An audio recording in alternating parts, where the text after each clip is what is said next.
Coba kamu kondisi sekarat, butuh oksigen yang cukup, dicabut. Logikanya itu kan dalam rangka bunuh sebetulnya kan? Yang mungkin kita cari adalah akar dari keadaan yang terus-menerus terjadi ini dari mana?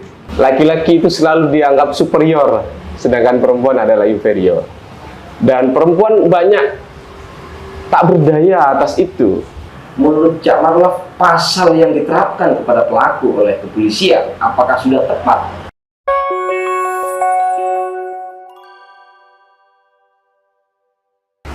Baik sahabat PWI Talk Sumeneb, saya Ali Hafid, tuan rumah di sahabat PWI Talk pada siang hari ini, di mana Sumeneb lagi darurat kasus KDRT. Baru-baru ini dalam 1 minggu ada 2 kejadian yang sangat luar biasa dan sangat menjadi perhatian publik, yakni kasus kekerasan dalam rumah tangga yang menyebabkan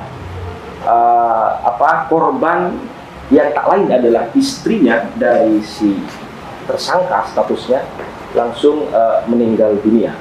Pada kesempatan kali ini PWI Talk mengundang 2 narasumber yang sudah populer di Kabupaten Sumeneb.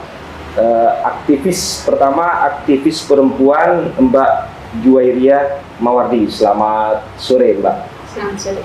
Terima kasih sudah hadir di PWI Talk, Mbak Juwairia, dan sebagai wakil ketua Fatayat NU cabang Sumeneb. Narasumber yang kedua kita undang dari advokat atau pengacara yang sudah populer juga di Kabupaten Sumeneb, Cak Marlaf Sujipto. Terima kasih Cak sudah hadir di PWI. Siap. Baik, kita undang 2 narasumber ini untuk berbicara bagaimana kasus KDRT yang sangat populer pada akhir-akhir ini di Kabupaten Sumeneb dan mencuri perhatian publik ya.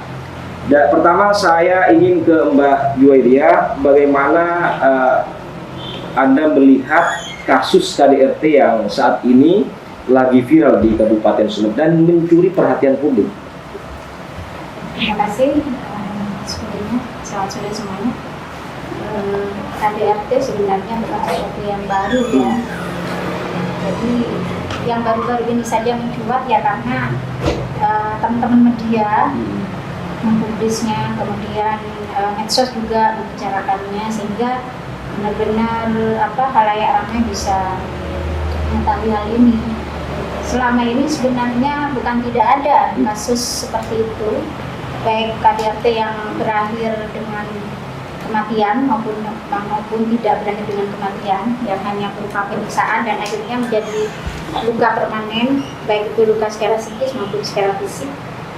Saya melihat bahwa ini tidak bisa dibiarkan, sangat tidak bisa dibiarkan, dan ini menjadi PR jangka panjang bagi kita semua. Siapapun lah manusia yang terketuk hatinya, baik dia itu punya dia punya peran besar di masyarakat atau tidak, setidaknya melakukan sesuatu sekecil apapun untuk terus-menerus meminimalisir adanya KDRT. Karena tadi kan disampaikan dalam seminggu ini ada 2. Sebenarnya kalau mau kita kita data lah ya. Sumeneb selain darurat KDRT, sebenarnya memang darurat kekerasan dan pelecehan seksual pada perempuan dan anak sudah dalam 5 tahun terakhir. Karena saya di Fatayat dengan teman-teman RKP 3A, Lembaga Konsultasi Pemberdayaan Perlindungan dan Perempuan dan Anak, itu memang cukup konsen pada isu-isu seperti ini. Memang kita tidak lantas melakukan pendampingan secara ini ya sampai masalahnya tuntas, karena kan banyak pihak-pihak lain yang juga ikut inilah ya. Tapi paling tidak kita di bawah itu memberikan penyadaran. Memang harus diselesaikan ketika ini sudah menjadi kasus seperti ini gitu, agar tidak ada korban-korban lain yang akan jatuh lagi dan lagi. Siap Mbak. Yang terjadi kasus KDRT di wilayah hukum Kecamatan Batang-Batang itu Mbak yang disebutkan oleh kepolisian karena yang korban ini menolak diajak berhubungan intim layaknya suami istri lah gitu ya. Iya. Mbak kan seorang perempuan, bagaimana? Apakah iya hanya karena menolak diajak berhubungan badan lalu kemudian si suami ini dengan tega melakukan kekerasan gitu ya hingga meninggal gitu? Bagaimana itu? Ya, kalau saya lihat kayaknya itu alasan yang sangat sepele ya, sangat sepele. Kalau kemudian anggaplah hanya ya, kalau mau ditanda kutipkan tidak apa-apa, hanya karena menolak berhubungan, menolak diajak berhubungan oleh suaminya, kemudian dia disiksa seperti itu. Kalau yang saya baca di berita itu, yang sampai menyebabkan dia meninggal itu bukan pertama kalinya KDRT diterima oleh si korban. Jadi bulan Juni sempat sakit, masuk rumah sakit karena kekerasan juga.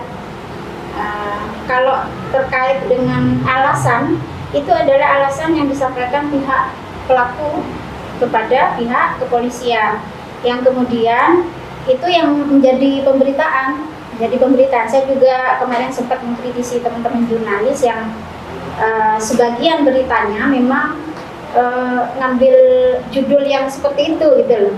Jadi korban ini sudah menjadi korban dan dia sudah meninggal, disiksa sampai seperti itu, tapi masih dilemahkan posisinya sebagai korban dengan alibi itu. Artinya Alibi bahwa terpojokkan dia lah, seperti gitu ya? diperlakukan seperti itu karena menolak berhubungan. Kok kayaknya nggak masuk akal ya? Orang saling mencintai sudah lama, sudah ada anak, hanya karena menolak berhubungan, anggaplah sekali dua, itu terus disiksa sampai mati seperti itu. Saya kira memang kita harus ya teman-teman jurnalis dan juga pihak kepolisian selayaknya menggali ini secara lebih mendalam, artinya menginvestigasi ini setidaknya pada pihak keluarga korban atau orang-orang yang dekat dengan korban. Saya yakin di zaman sekarang orang itu nggak punya teman curhat ya. Nah, paling tidak almarhumah Nihaya ini pasti pernah lah menyampaikan tentang kepada familinya, kepada keluarga dekatnya atau teman dan sebagainya, bahwa dia mengalami KDRT misalnya, dan dia menyampaikan intinya apa yang melatar belakangi itu. Jadi harus kita gali. Kalau kita berhenti di titik ini, maka korban ini akan mendapatkan ketidakadilan, seolah-olah dia boleh diperlakukan seperti itu hanya karena itu. Kan tidak adil sudah seperti itu. Siap. Untuk yang selanjutnya saya ingin ke Cak Marlaf ya, dari sisi hukum ya. Cak Marlaf, bagaimana Cak Marlaf melihat kasus dari pandangan Cak Marlaf terkait kasus KDRT di Kecamatan 88 ini, seperti apa? Kalau ini kan sudah spesifik ke kasus KDRT di Batang-Batang ya. Kalau saya tarik dulu ke yang lebih umum, sebetulnya kalau soal kekerasan dalam rumah tangga itu adalah fenomena umum yang saya rasa tidak hanya terjadi di Sumeneb ya, tapi nyaris ini problem nasional dari Sabang sampai Merauke itu, karena baru-baru ini kan baru disahkan undang-undang TPKS itu, termasuk Mahkamah Agung pun itu sampai membuat surat ya, peraturan Mahkamah Agung yang memang secara spesifik membahas atau mengulas bagaimana perempuan ketika berhadapan dengan hukum. Jadi saya rasa problem KDRT ini adalah problem nasional dan tak hanya terjadi di Sumeneb. Dalam konteks peristiwa KDRT di Batang-Batang, saya kan juga membaca dari sekian pemberitaan rekan-rekan media yang telah melakukan penelusuran ya, atau bahkan investigasi terkait itu. Dan yang paling mencolok tadi senyambung dengan Mbak Juwai mengenai alasan mereka dianiaya itu karena menolak hubungan badan. Saya juga tergelitik, tapi saya tidak mau menyalahkan teman-teman wartawan yang telah mempublikasi itu, karena memang itu bisa jadi alasan yang dibuat oleh terduga pelaku, kemudian itu yang dipublikasi. Ya memang ya sudah, itu alasan yang dibuat oleh atau narasi yang dibangun oleh terduga pelaku. Tapi yang Gitu ya, anggaplah tapi yang namanya rekan-rekan jurnalis itu harus melakukan informasi ibarat puzzle yang terserak ya. Informasi-informasi yang mulai masuk, termasuk saya juga mengonsumsi informasi itu, entah kebenarannya sejauh mana, kita kan perlu melakukan pendalaman lebih jauh, mulai dari kebiasaan yang bersangkutan mabuk, terlibat judi online, banyak faktor-faktor lain lah yang harus diidentifikasi seperti itu. Sebetulnya yang menjadi pihak yang harus bertanggung jawab atas itu untuk mengungkap apa sebetulnya adalah kepolisian. Karena kepolisianlah yang diberi tugas oleh negara berdasarkan undang-undang untuk melakukan penyelidikan. Betul. Jadi serangkaian penyelidikan itulah yang melekat kepada kepolisian untuk melakukan pendalaman. Ini apa sih sebetulnya? Masa iya hanya sekedar alasan nggak mau berhubungan badan kemudian dianiaya sejauh itu? Dari informasi yang beredar pun kan peristiwa ini kan peristiwa kesekian kalinya. Tapi kan informasi ini kan perlu diverifikasi atau perlu dilakukan pendalaman tingkat sejauh mana kebenarannya. Kalau peristiwa ini berjenjang atau paling enggak kejadian ini terus-menerus dan berulang, saya rasa faktor atau alasan menolak berhubungan itu juga nggak match ya, nggak masuk, Rasional akhirnya. nggak match. Di sisi yang lain ada fakta, ada balita di situ atau anak kecil ya, yang umurnya masih sekira 8 bulan, informasi yang beredar itu. Jadi itu kan hasil buah hubungan badan, nggak mungkin nggak hubungan badan itu balita lahir itu.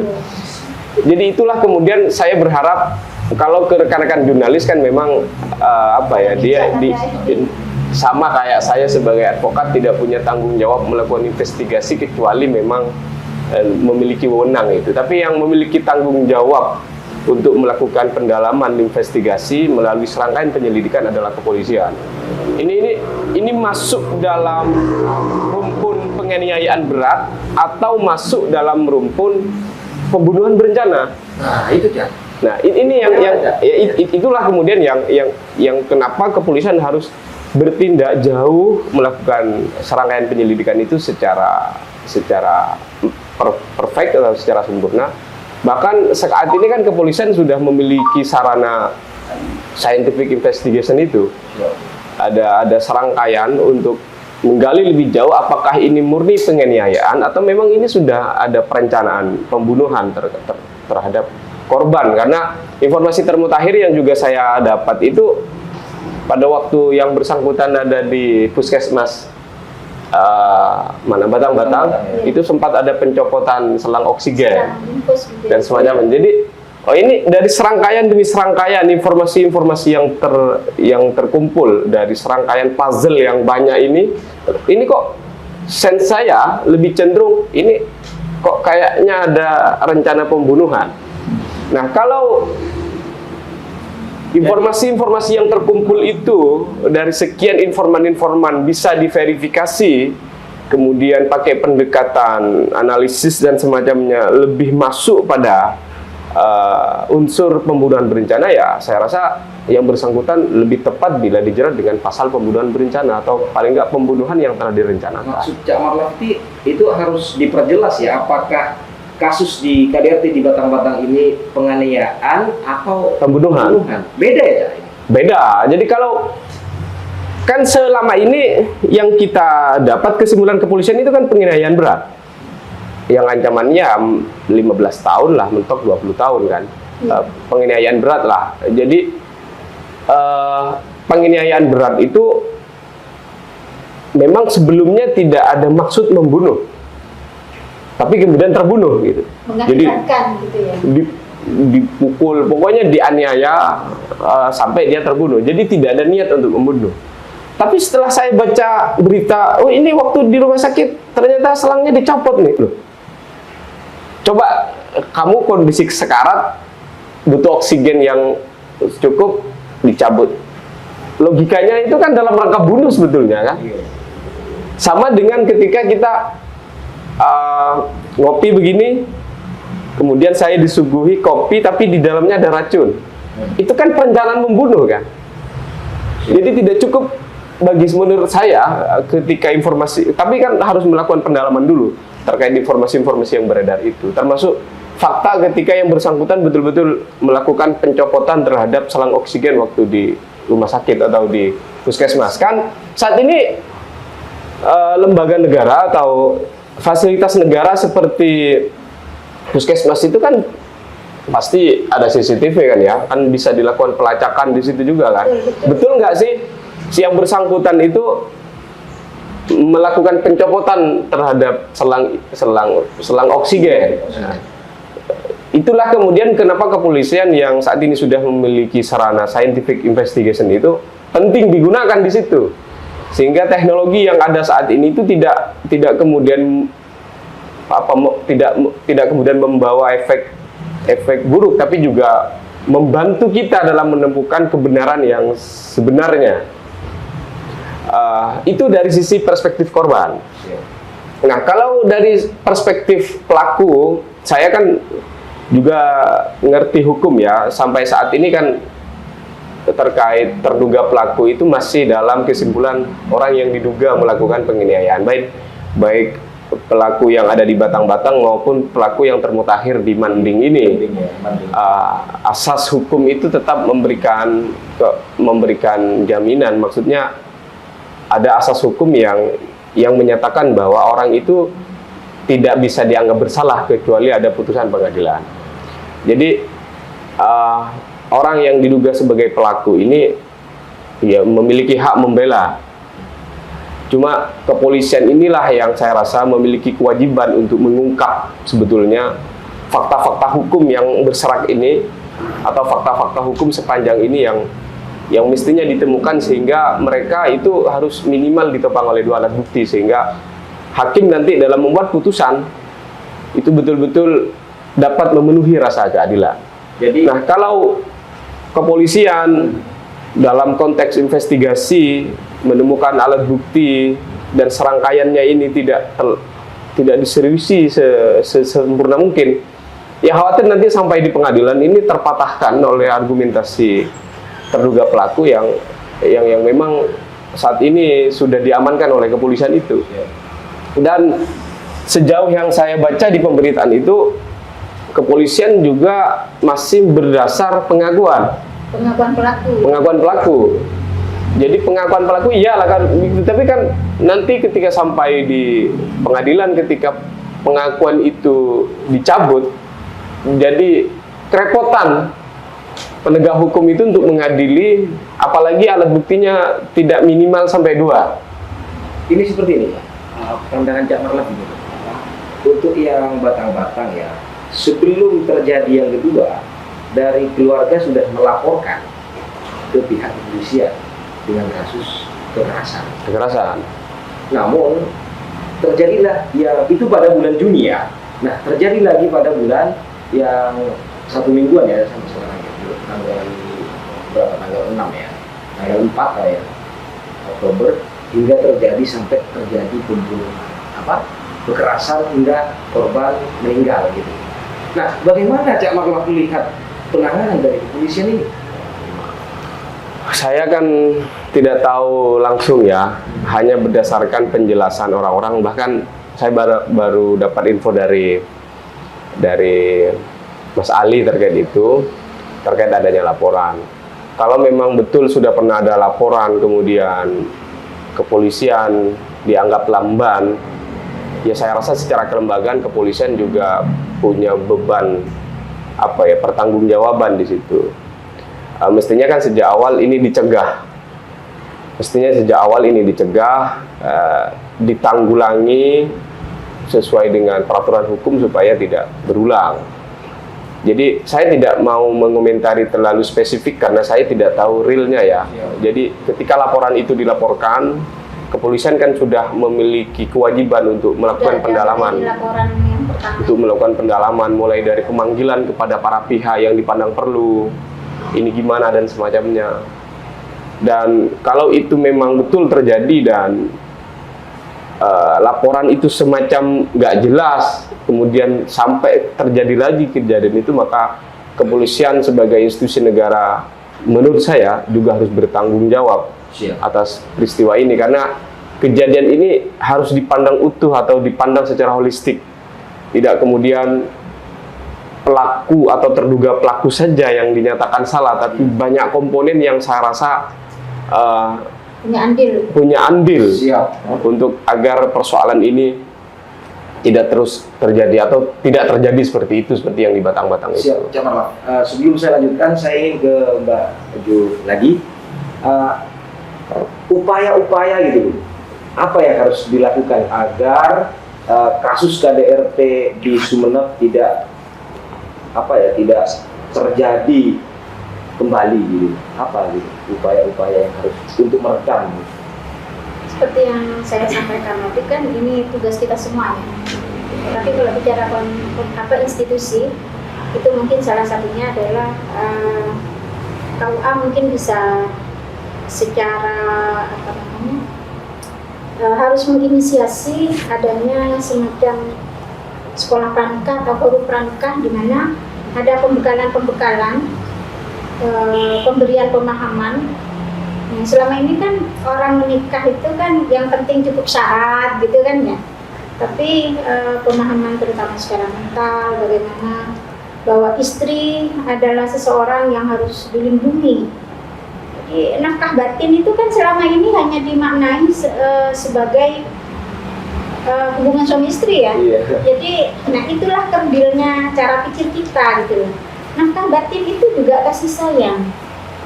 Kasih sayang, bentuk perlindungan seorang suami kepada istri itu nafkah batin. Jadi ketika laki-laki semarah apapun, dia kemudian bisa menghentikan niatnya untuk memukul atau menyakiti istri secara fisik maupun secara psikis. Di situ dia memberikan nafkah batin. Nah itu kan bisa diberikan pemahaman seperti itu, paling tidak institusi seperti KUA. Nah, kalau tugas kami di organisasi perempuan seperti Fatayat maupun organisasi-organisasi perempuan lain di Sumeneb, paling tidak ya meskipun tidak membuat sekolah pranikah atau adalah madrasah perempuan misalnya, di mana di situ teman-teman kader Fatayat maupun di luar Fatayat itu bisa kita bentuk forum di mana di situ ada fasilitasi karena teman-teman pastinya itu punya persoalan-persoalan kerumah tanggaan. Nah, yang selama ini terjadi di tengah masyarakat kita bahwa ketika seorang istri dipukul oleh suaminya itu akan dianggap aib untuk diceritakan. Nah, maka yang bisa kita lakukan adalah teman-teman perempuan yang kemudian mengalami kekerasan verbal maupun kekerasan non verbal ya, psikis dan psikis itu fisik dan psikis itu diceritakan kepada orang yang tepat. Nah, katakanlah kalau kami di Fatayat ada LKP 3A, bisa menjadi tempat larinya teman-teman dari masalah-masalah. Harus cari orang yang tepat. Kalau kita salah curhat juga kan, selain kita nggak dapat solusi, bisa jadi orang yang dicurhatin kita jadi ember kan, akhirnya kemana-mana. Itu kan umum terjadi di kalangan perempuan ya, seperti itu. Di tingkat kecamatan ada PKK, bisa difungsikan di situ juga. Artinya sebenarnya banyak wadah untuk bisa mengantisipasi itu. Cuma selama ini belum benar-benar difungsikan. Mungkin seperti posturhat di PKK itu menunggu sifatnya. Kalau kita di LKP 3A di Fatayat, kita memang setiap ada perkumpulan di Fatayat, misalnya dan kami memang ada bidang polukat ya, politik, hukum, dan advokasi yang kebetulan di bawah saya. Jadi kita itu tidak hanya belajar tentang perempuan yang politik dan sebagainya, tapi ada sekolah parenting, sekolah orang tua ya. Karena rata-rata perempuan itu ketika sudah punya anak, repot dengan suami dan anak, banyak yang tingkat stressingnya tinggi. Nah di situ kemudian di sekolah parenting ini, di forum terbuka sekolah parenting itu, teman-teman banyak yang cerita kalau di rumah seperti ini. Nah mungkin yang harus kita lakukan itu kalau di luar institusi gitu loh, di luar institusi. Kalau di kepolisian juga ada LPA kalau nggak salah ya Mas. Ada. Nah itu kan Unit juga, PPA. PPA ya. Itu kan bisa difungsikan ke sana dengan memberikan sosialisasi, penyuluhan. Kalau saya pribadi memang sering ya ngisi di Dinsos itu ya, ada workshop pencegahan kekerasan dan pelecehan seksual pada perempuan dan anak. Nah, di sini saya sisipkan termasuk materi KDRT. Tapi seberapa gelintir orang yang hadir di forum itu kan tidak bisa mengakomodir banyak orang. Nah, kita butuh kepanjangan tangan yang mungkin bisa dilakukan oleh teman-teman sipil, teman-teman yang tidak ada di institusi. Siap, Mbak. Dengan kasus KDRT yang cukup sangat populer pada saat ini, menurut Mbak Joelia itu siapa yang paling bertanggung jawab dalam kasus ini? Yang paling bertanggung jawab ya? Iya. Boleh nggak saya katakan bahwa ini tanggung jawab kita semua? Oh iya. Artinya kalau kemudian mencari orang yang salah, ya yang salah sudah ditahan itu pelakunya. Tapi yang mungkin kita cari adalah akar dari keadaan yang terus-menerus terjadi ini dari mana. Kalau saya ngomong ini jadi panjang, bisa nyampe ke urusan film dan sebagainya, di mana film itu sekarang kan coba kita amati film-film Indonesia, itu kan tema-tema yang diangkat tentang perselingkuhan gitu. Nah, itu kan sebenarnya menjadi spirit buruk kepada masyarakat, di mana sebagian sinetron juga melakukan ada unsur KDRT juga. Itu menjadi citra yang kemudian merasuk pada masyarakat, dan akhirnya yaitu menjadi kebiasaan. Siap. Tapi satu hal yang mungkin bisa kita orang itu tidak akan serta-merta memukul orang yang paling disayangi jika tidak ada pengaruh yang merusak pikirannya. Nah, di sini seperti yang disampaikan Mas pengacara tadi, bisa jadi orang kehilangan kontrol karena di bawah pengaruh entah itu miras atau narkotika ya, bisa jadi kan? Karena itu kan memang merusak kesadaran orang, bukan cuma merusak fisik. Di satu sisi, seseorang dalam keadaan tekanan pikiran tertentu, katakanlah misalnya ada konteks seorang suami kecanduan judi online, di mana dia harus terus-menerus mengeluarkan uang, dan uang itu dari mana? Ketika dia tidak bisa mengeluarkan uang karena dia nggak pegang uang, maka orang yang paling di dekat dia akan menjadi sasaran utama. Akibat dari itu ya. Akibat dari tekanan yang sedang dia hadapi, saya harus menekan orang lain. Nah, itu kan sudah kajian klinis ya. Jadi ketika kita tertekan dan kita tidak bisa menghadapi tekanan itu, maka kita akan menekan orang yang ada di dekat kita. Siapa yang ada di dekat suami? Bisa istri, bisa orang tua suami, dan sebagainya, bisa mertua, siapapun yang ada di dekatnya. Nah, ini bukan tidak mungkin hal-hal semacam ini yang melahirkan KDRT. Orang menjadi lepas kontrol akhirnya karena dia ada di bawah pengaruh tekanan, di mana tekanan itu dia bikin sendiri. Orang dalam pengaruh minuman keras, apa dia bisa mengontrol emosi dan tindakannya untuk tidak merusak? Bagaimana Mbak Joelia untuk mencegah versi Mbak Jo itu, untuk mencegah agar ini tidak terjadi gitu dalam rumah tangga gitu? Dalam rumah tangga ya, karena setiap rumah tangga itu kan pola rumah tangga orang kan beda-beda juga. Sejarah terbentuknya rumah tangga tiap pasangan juga beda. Mungkin ada yang bertanya, ini hasil perjodohan apa enggak ya si korban dengan si pelaku? Mungkin ada yang bertanya. Iya.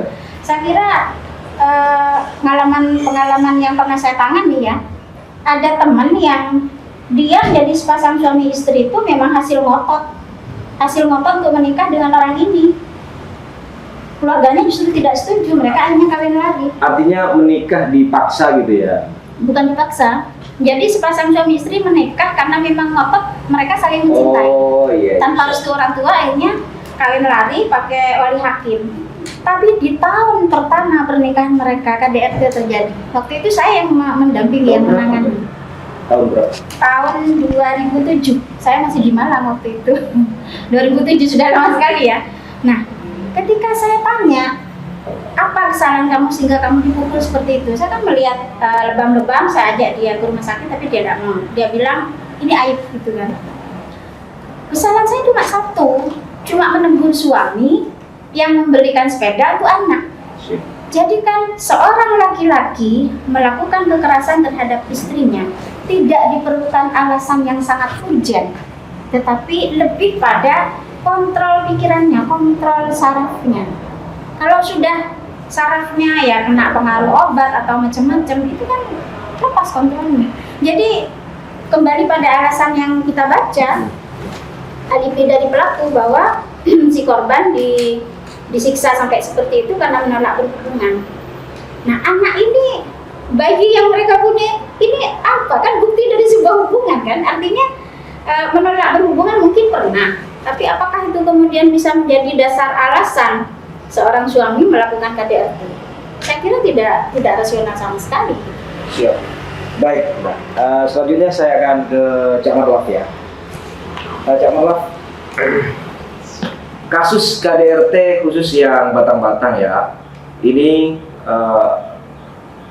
terjadi penganiayaan atau penyiksaan yang cukup luar biasa, sehingga yang disebutkan oleh kepolisian si korban sampai meninggal wajahnya itu lebam ya, lebam bekas cekikan di lehernya, hingga disebutkan juga di puskesmas Batang-Batang setelah petugas medis keluar, diam-diam si suami ini mencabut selang oksigen.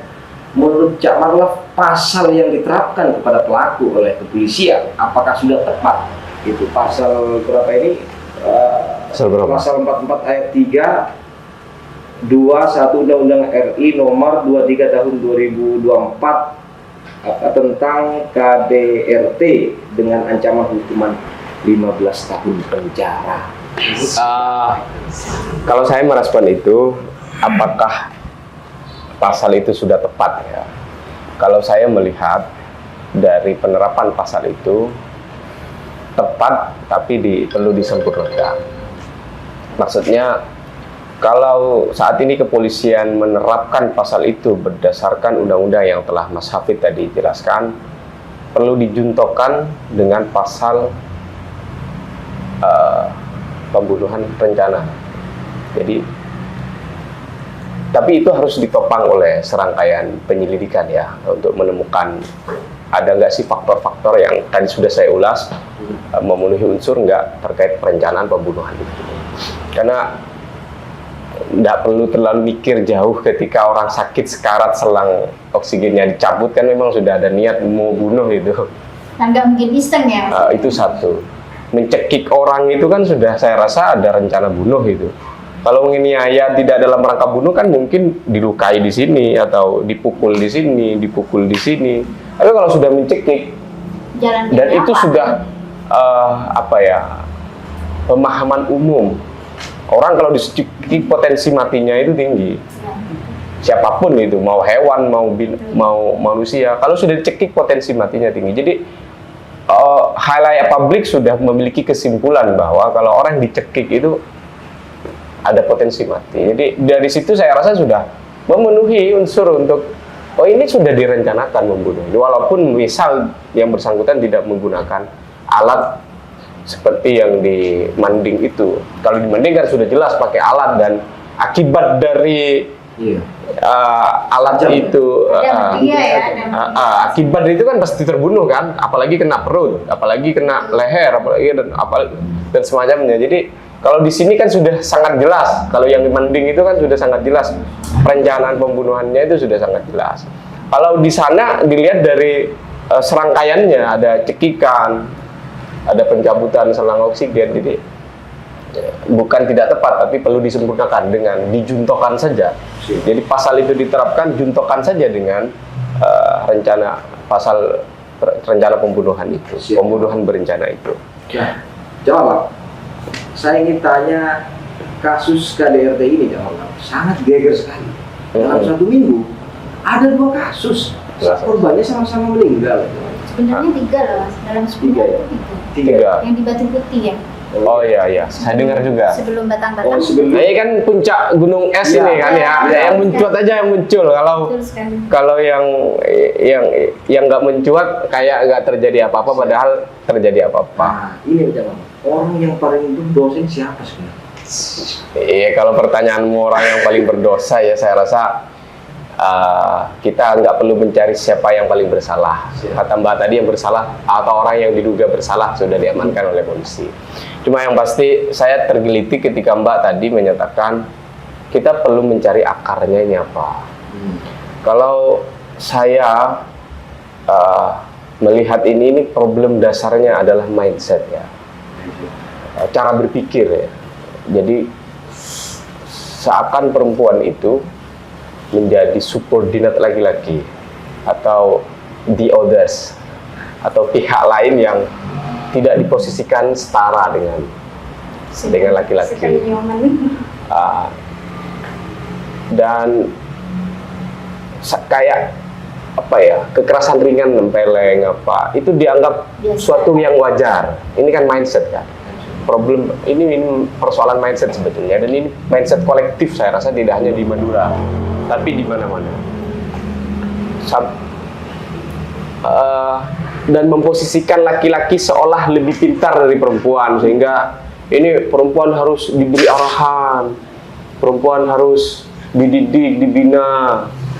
Jadi seakan kendali penuh itu ada di laki-laki. Padahal kan agama dan semacamnya itu sudah menjelaskan secara terang kalau posisi laki-laki dan perempuan itu sama, dan yang membedakan tingkat ketakwaannya. Tapi kan sepanjang ini mindset yang terbangun adalah manusia, laki-laki itu selalu dianggap superior, sedangkan perempuan adalah inferior.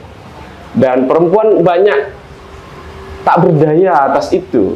Perlawanan-perlawanan perempuan itu sejauh ini ya masih berkutat dalam situasi yang belum menguntungkan perempuan. Berarti memang harus dilawan ya? Dan itu harus dilawan.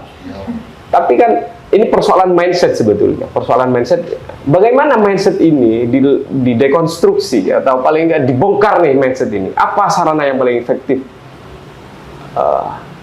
Ya pendidikan, edukasi. Edukasi, kembali ke pendidikan. Pendidikan. Tapi ini pelakunya orang yang sangat terdidik. Ya, orang belajar itu belum tentu terdidik, bos. Jadi jangan kira orang kuliah sampai S berapapun disimpulkan sebagai orang terdidik. Belum, bagi saya belum. Karena kalau kita breakdown lagi pendidikan itu apa, melihat penjelasannya Ki Hajar Dewantara, Ingarsa Suntulada, Ingmatnya Mangun Karsa Tuturian Dayani, yang pendalaman, maksudnya orang terdidik itu ya orang yang bisa mengamalkan pengetahuannya. Tidak kemudian kita yang kuliah dianggap terdidik. Dianggap terdidik, enggak juga. Apalagi kelakuannya berbanding terbalik dengan pengetahuannya. Apalagi kabarnya kalau yang batang-batang kan hukum ya. Iya. Dia juga memiliki. Mestinya kan dia kalau ngerti hukum dari strata 1 sampai strata enggak sampai gitu loh. Tapi kan faktanya begitu. Makanya ketika orang kuliah atau orang sekolah, jangan disimpulkan dia kemudian menjadi manusia terdidik. Tapi kalau menjadi manusia terbelajar mungkin iya. Dia dapat pengetahuan, tapi kemudian kalau dia tidak melaksanakan berarti dia tidak terdidik. Tapi kalau dia melaksanakan baru dia terdidik. Kira-kira begitu. Nah jadi kita dekonstruksi nih mindset ini. Kita ayo bongkar bareng-bareng. Ini tanggung jawab kita bersama. Sebetulnya negara ini sudah lengkap komponennya ya. Di tingkat teras itu sudah ada Komnas Pelindungan Anak, bahkan ada kementerian khusus ibu dan anak. Ini kan sudah ada sebetulnya. Sampai institusi pemerintah daerah baik provinsi maupun kabupaten itu kan sebetulnya sudah ada sarananya itu. Perangkatnya itu. Tadi Mbak Jua juga bahas soal bagaimana peran KUA. Masa peran KUA cuma menikahkan orang tanpa ada upaya lain supaya bangunan rumah tangga itu harmonis, tidak terjadi kekerasan? Kan ini menjadi tanggung jawab besar bersama kan, kira-kira begitu. Ya. Dan sepanjang yang saya tahu kalau tadi KUA hanya sebatas tukang catat pernikahan saja. Pencatatan pernikahan saja. Tidak ada moral untuk bagaimana keluarga ini bisa menjalin rumah tangga yang ideal sesuai dengan undang-undang, sesuai dengan agama dan semacamnya gitu. Peran-peran itu kayaknya tidak berjalan optimal. Sehingga kita perlu memerankan diri seoptimal sesuai dengan bidangnya masing-masing. Kalau Mbak Juwai tadi aktif di organisasi yang sebetulnya secara hukum tidak punya kewajiban, yang punya kewajiban negara kan. Termasuk negara ini punya kewajiban untuk terus bagaimana melakukan dekonstruksi terhadap mindset yang sudah kadung memposisikan perempuan sebagai pihak yang the others tadi, sebagai pihak yang ya wis nomor 2 lo, gue nomor 1 dan semacamnya. Jadi kita harus terus mendemonstrasikan bahwa laki-laki dan perempuan ini memiliki kedudukan yang sama di depan hukum maupun di depan agama. Sehingga meskipun ini keputusan laki-laki, kalau dalam kalkulasi pengetahuan dan kalkulasi situasi tidak mungkin, kan ini nggak harus diikuti juga. Kan ada banyak orang perempuan kadang sudah nggak berdaya ketika si laki-laki meminta begitu. Padahal kan permintaan atau kehendak laki-laki itu kan juga perlu dikalkulasi. Kalkulasi berbasis ilmu, kalkulasi berbasis situasi dan semacamnya. Jadi tinggal ini aja yang perlu dinaikkan oleh jiwa-jiwa perempuan ini supaya terus bisa memberikan perlawanan terhadap perlakuan-perlakuan yang tidak fair itu. Siap, Pak. Jadi pendidikan itu ya, pendidikan penting dan pendidikan ini harus mulai masuk ya ke sekolah-sekolah, ke fatayat, mana-mana. Bisa jadi di kurikulum pendidikan bisa aja disisipkan di situ bagaimana posisi laki-laki dan perempuan, termasuk juga pemerintah daerah perannya sejauh mana. Ini coba lihat kita pemerintah daerah sejauh mana terkait edukasi mengenai ini. Kan nggak ada, hanya dinasnya yang ada. Dinasnya yang ada, termasuk juga KUA. Ini tanggung jawab untuk ayo loh masuk dong ke masyarakat, gitu ya. masuklah kerjasamalah dengan fatayat untuk bicaralah di bawah, masuk nih ke para bu ibu dan semacamnya, bahwa kita harus speak up terkait posisi kita, posisi bergaining kita antara laki-laki dan perempuan itu sesuai dengan kondisi kita saat ini. Siap, baik Jangan saya ingin ke, masih ada waktu ya, saya ingin ke Mbak Julia. Apa yang ingin Mbak ungkapkan dalam kasus KDRT ini yang sangat-sangat mengundang perhatian publik, Mbak? Atau pesan-pesan apa yang ingin disampaikan dalam kasus ini? Ya, kalau buat saya pribadi maupun buat kami para perempuan terutamanya berharap sekali bahwa ini tidak selesai di titik di mana terduga pelaku sudah ditahan. Tidak selesai di situ. Seperti yang dikatakan tadi, jadi pihak kepolisian sebagai yang berwenang untuk melakukan penyidikan dan penyelidikan itu benar-benar harus investigatif. Artinya ya kami jelas mengharapkan ada hasil berlebih dari apa yang dilakukan oleh pihak kepolisian. Jadi tidak hanya bertanya apa yang menyebabkan Anda melakukan seperti ini, kemudian dijawab istri saya tidak mau diajak berhubungan, kemudian selesai. Tapi ada investigasi, setelah ini ada investigasi, apalagi banyak sekali keterangan-keterangan, meskipun kata Mas pengacara ini harus diverifikasi dulu, karena kata sepupunya begini, kata tetangganya begini. Nah ini kan kalau dikumpulkan menjadi satu materi, menjadi satu bahan, yang perlu kita cari validasinya, betul nggak seperti ini, betul nggak seperti ini. Ketika kemudian menemukan fakta-fakta baru, nah bisa jadi yang tadi katakanlah terduga sebagai pelaku penganiayaan maupun kekerasan yang menyebabkan hilang nyawa seseorang dengan pasal sekian-sekian, bisa jadi itu akan beranjak pada pasal yang lebih berat, pembunuhan berencana dan sebagainya misalnya gitu ya. Jadi itu yang kami harapkan, meskipun posisi terduga pelaku ini secara hukum tetap perlu dibela, tapi ini perjalanannya tidak boleh mandek di sini. Dan saya berharap sekali bahwa teman-teman jurnalis juga ambil peran di sini. Ambil peran. Saya sebenarnya tidak menyalahkan teman-teman jurnalis ya, tapi mereka juga punya power untuk membantu agar ini lebih terlerai gitu. Siap. Gitu. Siap. Selanjutnya ada pesan yang ingin disampaikan. Kalau saya begini, satu terkait kekerasan dalam rumah tangga itu bagi saya adalah ini persoalan mindset. Karena ini persoalan mindset, maka kita harus melakukan dekonstruksi terhadap mindset itu. Dengan apa? Dengan pendidikan atau dengan edukasi yang memadai. Kita saat ini kan sudah lebih mudah ketimbang dulu kan. ya untuk memutus itu edukasi ini kan macam-macam kan, turunannya bisa baca, kita bisa bertemu dengan Mbak Juwai atau bisa bertemu dengan aktivis-aktivis perempuan yang memang memiliki pemahaman mengenai bagaimana isu-isu itu bisa dihadapi. Jadi termasuk juga kan saat ini lebih dari itu ya kan ini isu soal kekerasan. Kekerasan itu sebetulnya yang juga rentan adalah anak. Jadi banyak orang saat ini mindsetnya masih seolah-olah orang tua itu adalah superior dan anak itu selalu salah gitu.